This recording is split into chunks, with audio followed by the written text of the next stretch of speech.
আমি পারি না আর পারি না। রোজা আমরা থাকি, রোজা কিনা থাকে, আমরা নিয়মিত রোজা থাকা লোক না।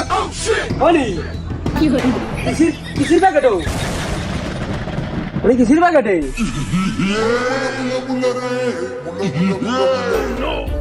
না আসলে কুরবান সাথে ইফতারি দিয়ে তো ইফতার আসলে খাওয়া যায় না, এটা সত্যি কথা। ও ইফতারি আসলে চলে না।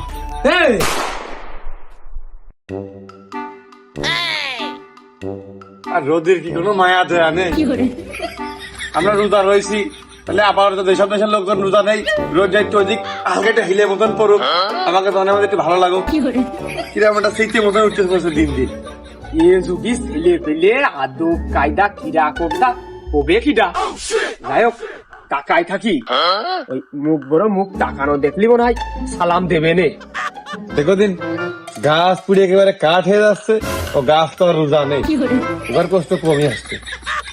আমাকে আবার রোজা না থাকতে পারলে আবার ওই ফেরি করেও দান লেখা যায় না, ইফতারি করে আবার প্রথম রোজা দান, দ্বিতীয় রোজা দান, আবার সৌদিলে রমজান মুবারক না দিলে তো আবার ফ্রেন্ড সার্কেলের ভিতরে মান সম্মান থাকে না। এই জায়গাটা বেশ ঠান্ডা ছিল। এমনই তুই রোজা নিয়ে আর গবেষণা করিস নে, তোর সামনে দিয়ে আসলাম, তোর দাদার বয়স না হলেও তোর বাপের বয়সে আমি এই রোজা রমজান মাসে সর্বনিম্ন মানে তো একটা সালাম তো দেওয়ার দরকার ছিল, তাও তো তুই দিলি নে। ও না, তুমি আমার দাদার বয়সীও না, আব্বার বয়সীও না, তবে তুমি আমার বড় কাকার বয়সী হলি হইতে পারো। আসসালামু আলাইকুম কাকা। একটু আগে দেওয়ার দরকার ছিল না? ওয়ালাইকুম আসসালাম। আগে তো আমি তোমার খেয়াল করিনি, আমি এই সৃষ্টি জগৎ নিয়ে পর্যবেক্ষণ করতে করতে মূল ঘটনার ভিতরে ছিলাম। তুমি বাইপাস কাটাই 5 কাটি চলে গেছো, তুমি তো আগে আমার দেখিলে, তুমি আমার একটা সালাম দিতে পারোনি। ওই দেখ, আমি মুরব্বী মানুষ, তুই ছোট মানুষ, তুই এই মুরব্বী মানুষের দেখে আগে সালাম দিবি রে।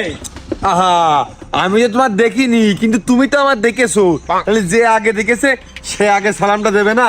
আরে দিয়ার দরকার ছিল তো তোর আগে, আমি তো তোর মুখ বড় তাকিয়ে আসি, মনে করলাম যে তুই দিবিনি, তা তুই যখন দিলি না আমি দিতাম, তারপরে ভাবলাম যে তুই তাকিয়ে রয়েছিস অন্য মুখো, আমি সালাম দিলাম, তুই সালামের উত্তর দিলি না, আমি আবার অপমান হলাম।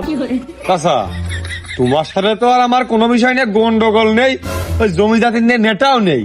আর সালাম দেয়া মানে কি ভালো কথা কছো, তুমি আমার উপর শান্তি বর্ষিত হোক, তুমি আমার ভালো চাচ্ছো।